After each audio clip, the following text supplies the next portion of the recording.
put it this way.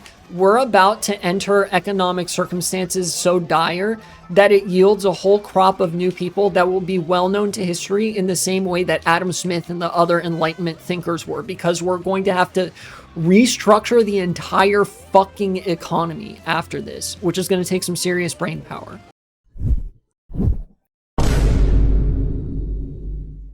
Or is that just like something for staff only, that skin for Funky Kong? I deadass do not know.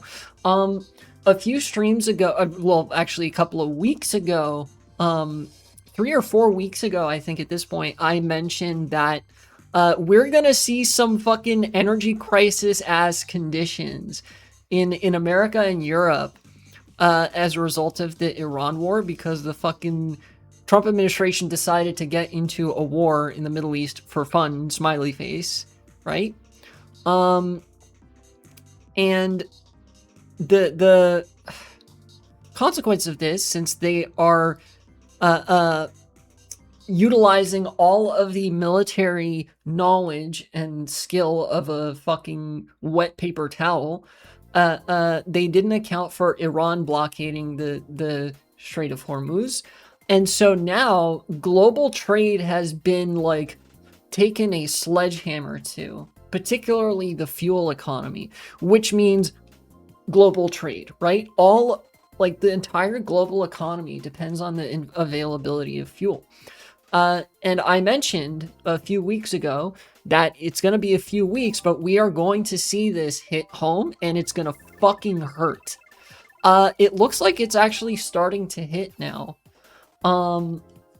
So here, let me look up average gas prices.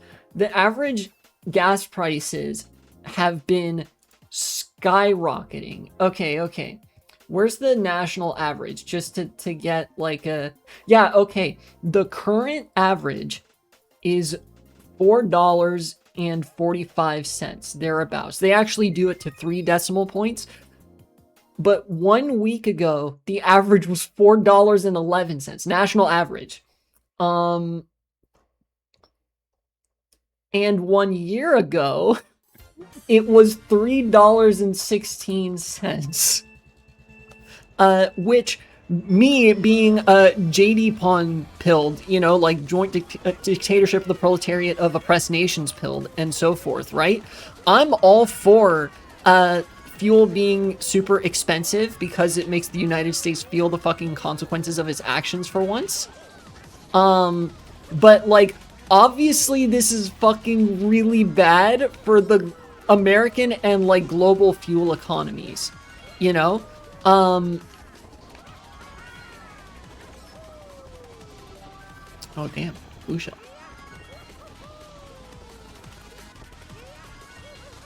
How's your day? I'm in the middle of a meeting. Oh, hi, Gotron. My day's been pretty good. I was just starting to talk about how the gas prices have finally come home to roost after a few weeks, after a few months of this war. Finally, the supply chain consequences of the supply chain consequences of Iran blockading the Strait of Hormuz because America just decided to stick its dick in the blender are being felt. National gas prices are like, or the national average of gas prices is has been skyrocketing. And it's in a really, really bad place right now, where in the course of 1 week, the price of gas has increased by 30 cents. The average price of gas, national average price of gasoline per gallon has increased by 30 cents. Do you have any idea how insane that is? And that's just a 1 week change. If you rewind to a year ago, the price was $3.16 per gallon, national average again. But then like last week it was $4.11, and now it's like $4.40 something cents.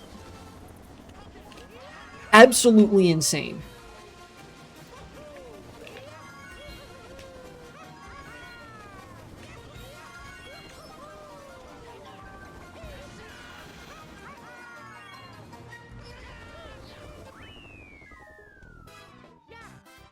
drove a car, I'd probably be wide-eyed, but I don't. I know it's bad. I mean, like, emotional feeling. Yeah, okay.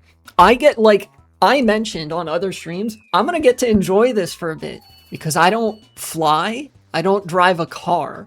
I don't, like, and bus fares are low enough that eating an increase in fuel costs would not be the biggest deal in the world, right? So its direct effects haven't hit me yet, right? I get to laugh at the car commuters for now, which I do intend to do, of course.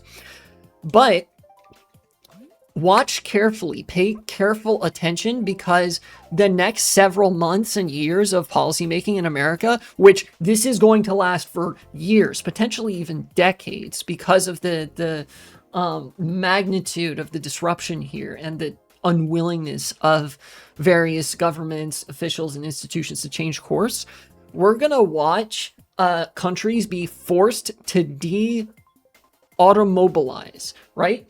Countries are literally going to have to shift away from the automobile, otherwise face an even more complete form of economic collapse than they would otherwise.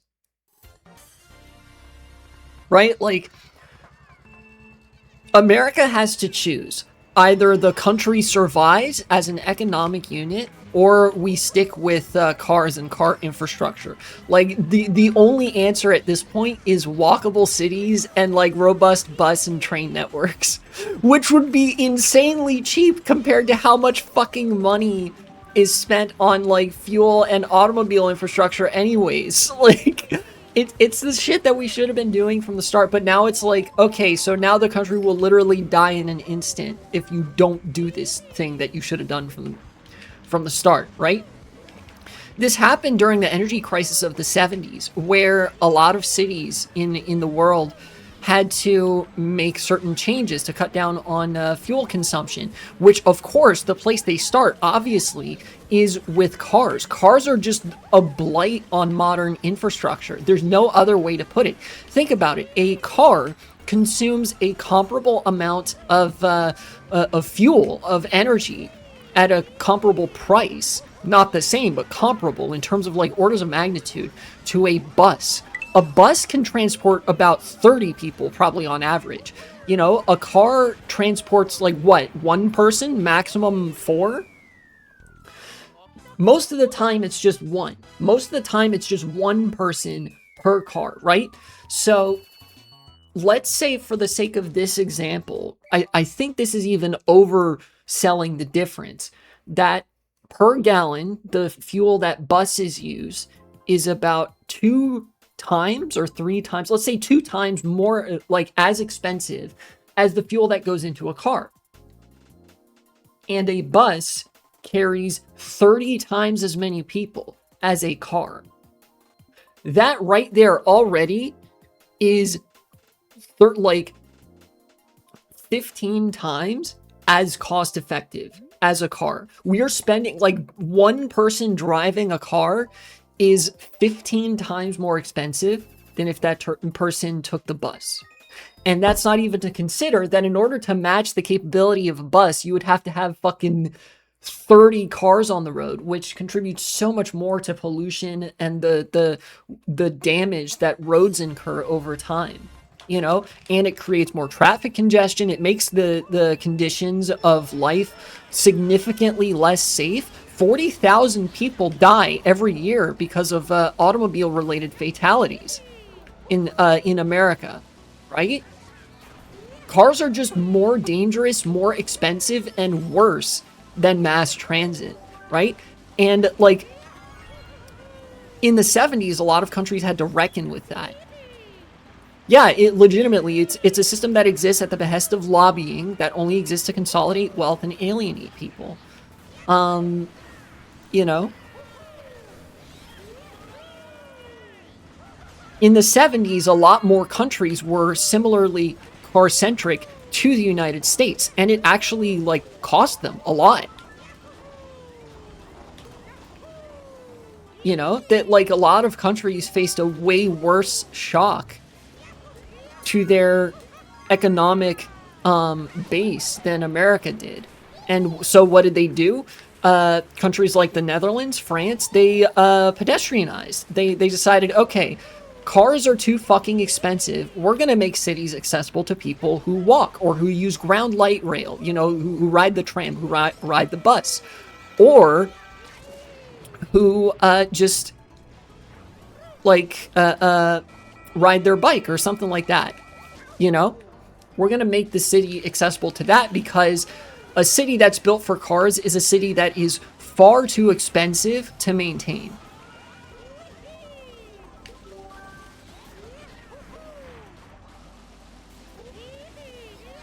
I'm asking to get hit by a red shell again at this point. Okay, yeah, fair.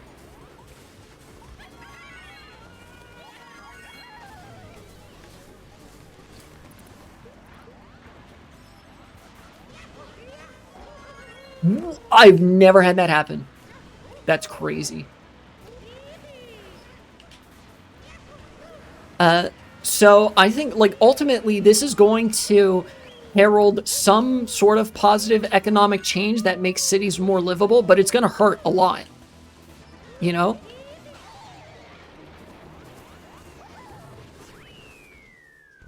Because there's no fucking alternative. Do you imagine if we see people on TikTok reacting to the gas prices? I'm sure there's already plenty of video material to that effect. But I haven't seen much of it because I'm not on TikTok. I don't want that smoke. God. And the keep in mind too that the gas price national average. What would the game look like if you were racing against 99 other people? It would crash. The Wii U would not be able to handle it, I feel like. It's worth mentioning too, consider that the national average for gas prices, as far as I'm aware, is calculated per gas station. And certainly there's an element of like proportionality there where it's like, oh, in more populated areas, you'll have more gas stations. But that doesn't exactly track. So the national average is going to be skewed downwards because the number of gas stations per person is going to be higher in rural areas than it is in urban areas, because in urban areas there are options other than cars. There are and there's also just like more people who use each gas station, right? Like think of a tiny little town in podunk nowhere with 500 people that has a gas station, and then think of a gas station in somewhere like Chicago or New York, where there are hundreds of thousands of people who use that gas station, who avail themselves of that gas station services, you know? Sure, Mario Kart Stadium is a good track. So, and there are like fewer urban areas. Well, then there are rural, like, the point I'm trying to get at is that this national average will be more reflective of rural gas prices. Even if it's not like, even if it's a little higher than those rural gas prices, it's going to be more reflective of that than it is going to be of urban gas prices. So $4.40 something cents, I think it's $4.46 or something like that. We're looking at the low end of what gas prices are right now, or like even if it's the average but not the median, if that makes sense. The median gas price, you know, accounting for like, oh, half the gas prices are higher, half them are lower. The median would be higher than the average here because of how those calculations work. And I fucking suck. Right. Oh, that's actually an amazing bullet bill. Okay, that was really close. Ah! What a bump. That was a crazy bump. Anyway. And back on the subject of fuel prices, fuel shortages incoming, right? There's already been some massive effects. Another thing that's going to highlight the imperative for buses and trains in the near to intermediate future, and indeed the long-term future as well, is that Spirit Airlines shut down, which is a bad fucking sign for the whole airline industry. Spirit Airlines was supposed to be, you know, past tense, fastest wiki editor in the West. The really budget airline for people who need to fly long distance. I don't know if they do overseas flights, but they do a lot of domestic flights. And the amount of domestic flights that happen is frankly ridiculous. Airline companies are not terribly profitable. They operate on extremely thin margins. More so the more budget option they are, right? So Spirit was the most vulnerable here. So the government props them up with the most insane amount of subsidies you could imagine, you know? Like, there's so many subsidies that the government gives to the airline industry in the interest of keeping air travel afloat, because without air travel, the government would have to invest in trains and shit. And there's no rail industry in America. It's all freight rail. There's no passenger rail. There's no interest from any fucking company to develop a rail network, because that takes too long and too much effort to be immediately profitable, right? It's like, basically, oh, it's too hard. And like, we would have just as easy a time convincing the government to let us build this massive fuck-ass highway, right? Anyways, airlines were already precarious to begin with, more so with Spirit, and now because of the fuel price shocks, Spirit Airlines is done. They're like donezo. They've gone under, you know? And it's not like bankruptcy. This is different from bankruptcy. Spirit Airlines, believe it or not, had already gone bankrupt twice, and the government bailed them out both times, you know? So the government is absolutely willing to come to their aid if it comes to it. This was actually beyond anything that the government could even do at that point. Like, there was nothing the government could do to save Spirit Airlines from collapse. That's how bad it was. And the other airlines in the industry are subject to these same economic pressures, right? They have to worry about the cost of jet fuel, which is now prohibitively expensive. European airlines, like not even Spirit tier shit, like Lufthansa and those airlines are having to cancel shitloads of flights. The airline industry is dying out over this, which is a great thing from the perspective of incentivizing societies to build trains and buses and you know, not fucking spew tons of jet fuel into the atmosphere, use that fuel for better things. But it's really bad for America, and to an extent like Canada as well, considering that air travel is like the only long distance mode of travel that exists. If you don't consider, like I don't, cross-country driving for several days to be like a viable option, you know? A lot of towns are gonna just become straight up stranded. There are a lot of small towns. Like I mentioned that I think I've mentioned on stream before that I went to Gettysburg College, right? Gettysburg, Pennsylvania is not a large town, right? It is, what is it? Something like 7,000 people, not that many people. And there is a Gettysburg area regional airport. That, like Gettysburg, this fucking tiny ass, well, I mean, not tiny, but like pretty small town of less than 10,000 has an airport, right? And there are a lot of towns in America that are smaller than Gettysburg and will have airports and stuff. Think of all the towns in the far north, in Alaska or anywhere like that, where the only way they can like reliably get supplies ferried in is by air, you know?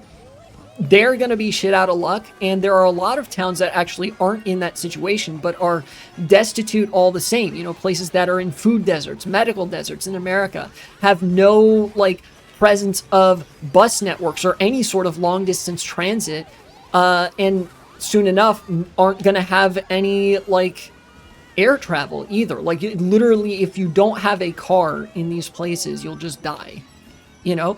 And And need I remind people that this fuel crisis, this energy crisis, is affecting automobiles as well. In fact, that's like one of the number one things that's going to be affected, because even though airlines might technically be more vulnerable, cars are the main method of transportation that people use in America to get around. You know, this is gonna like legitimately, this is gonna, it's hard to convey just how disastrous this is gonna be. And to a certain extent, we're seeing the beginning of this for the American economy. And for the global economy as well. Like all of those consequences and implications are just fuel usage in America. You know, I mentioned that like regular ass like brand name European airlines are getting really hard hit by this. And Europe was already sort of on thin ice with respect to fuel usage and fuel prices. You know?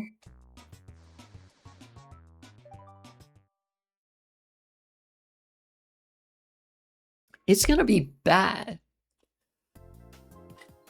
Honestly, like, start fucking looking for carpool shit and get a bike. Seriously, get a bike. You know, get an e-bike or something. Like,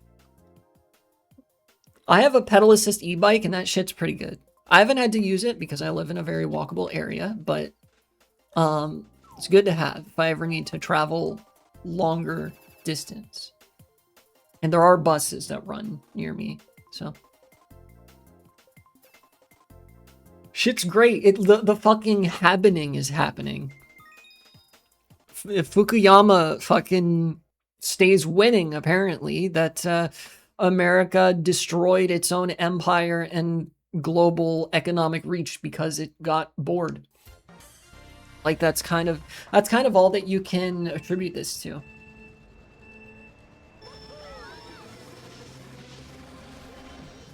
I think, yeah.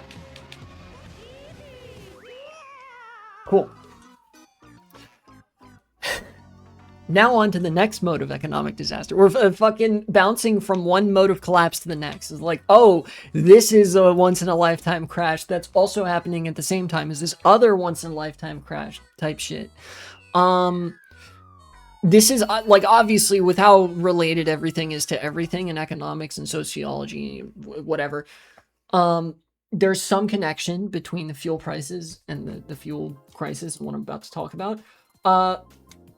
America's national debt is bigger than the entire economy now. You notice all the people who are usually deficit hawks don't fucking talk about this anymore because they voted for Trump and they don't actually give two shits about the economic health of this country because they're more preoccupied with, I don't know, brown people or making the liberals in their lives upset generally. But yeah, for a while, the debt to GDP ratio has been expanding. America has been defined by its presence as a global debtor in the debt economy. And for a while, insofar as America could keep that position stable, it was part of what made our hegemony what it was. Economically, you know, like we owe so much money to so many people that it's in their interest to extend charitability to us as long as we can pay down the loan somewhat, you know, all the fucking finance shit, the economics and finance shit. The problem is the debt to GDP ratio was not above 100%. The national debt was not larger than the national GDP. You know, which it now is. For context, right? Because I have actually read a little bit on the history of economic development in the West insofar as it pertains to income and wealth inequality. This is where my Piketty knowledge comes in clutch. The last time this happened, the last time that the debt to GDP ratio exceeded 100% was immediately after World War II. That was the last time that America went into so much debt that it exceeded its entire gross domestic product. Was World War II.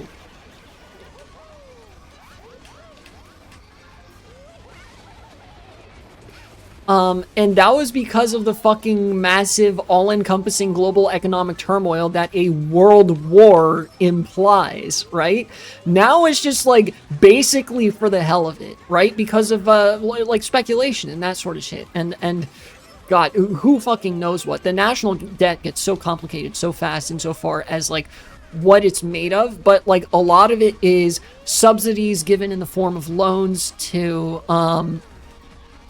like the private sector. A lot of it is in terms of like underfunded social services, like money that the government owes the public, you know, like, oh yeah, you paid this in taxes, but like we're underfunding the snot out of all these public services, healthcare, education, and so forth. That's part of the national debt. That's a significant part of it.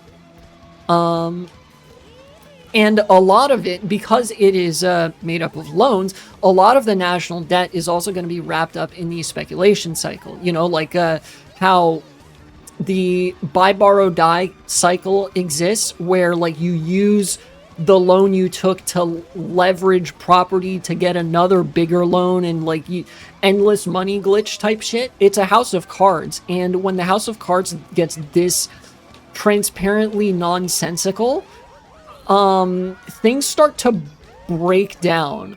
We're pretty close to a global financial house of cards collapsing that's going to make 2008 look like child's play. Like 2008 would be barely a blip on the radar comparing to the ensuing economic crash that could result from the fuel crisis, the AI bubble popping, and the American debt collapsing in on itself. America is not that far, potentially, from defaulting on its debt, being completely unable to pay it back.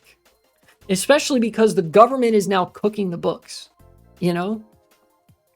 Like the government, like, if the government is willing to cook the books and lie about how much money they have and how much capital is available to them, it's not a stretch to imagine that the Trump administration or a subsequent Republican administration, or hell, even a subsequent Democratic administration, given enough time and, you know, institutional decay, could simply say, yeah, we're not paying all that back, or try to gaslight them into saying, yeah, we actually never needed to pay that back, so we're deciding not to pay it back, and you should thank us, or something, right? And that would be it, essentially. Although at this point, it might not even take that sort of admission. I think, you know, eventually there's going to be some recognition that, like, America is not an economic unit the same way it used to be.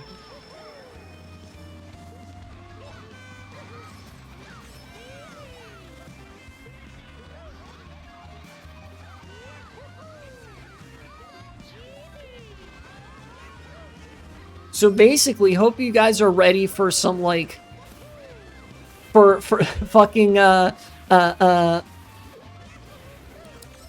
economic, like,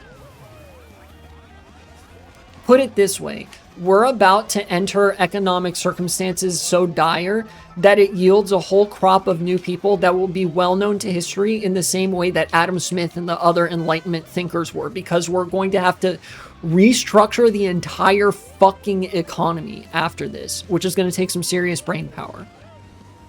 You know, people might not know the background of some of the Enlightenment thinkers in the 18th century. A lot of Europe, and particularly Britain and America, were going through actually economic crises at the time, particularly regarding grain production and distribution. There were food crises, food shortages happening in Europe at the time. That basically, like, the old feudal economic order was kind of ill-suited to meet. Like, the monarchies and the aristocracies of Europe were very ill-equipped to handle that sort of collapse, in part because they were like the systemic factors that led to the collapse in the first place. And we're watching, I think, some of the same things happen with the modern capital class.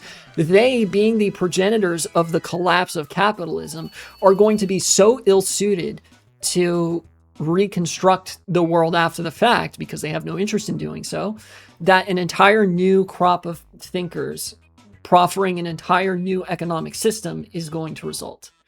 And, you know, it may just be some what's old is new again type shit. You know, it might be a return to social democracy. It might be socialism, you know, both of which are known quantities since the 18th and 19th centuries, right? But, like, it's gonna be bad. You know, like, the closest analog would be the Great Depression. La crise générale économique.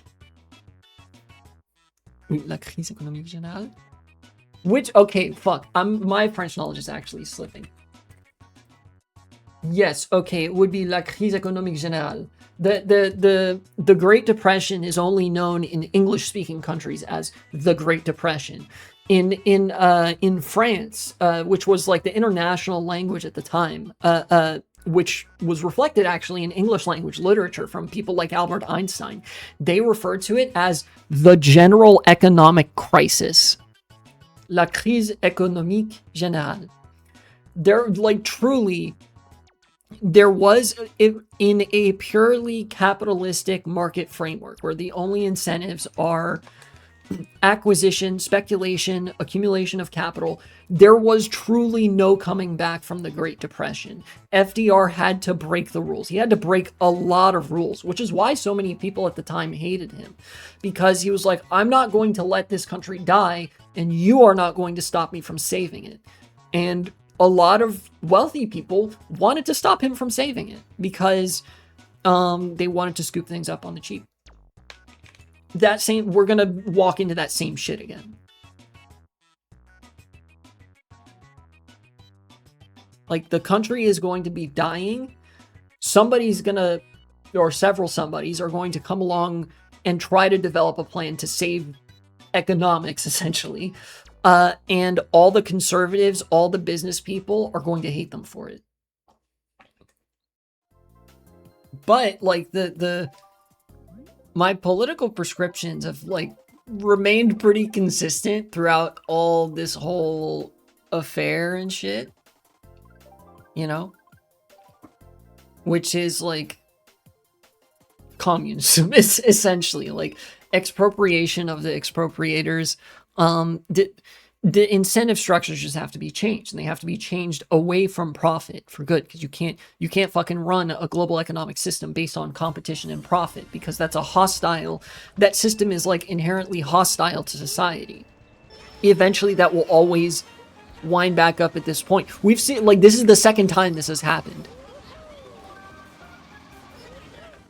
Thank you so much for watching. Make sure to like, comment, subscribe, even donate to support the channel. It would really mean a lot to me.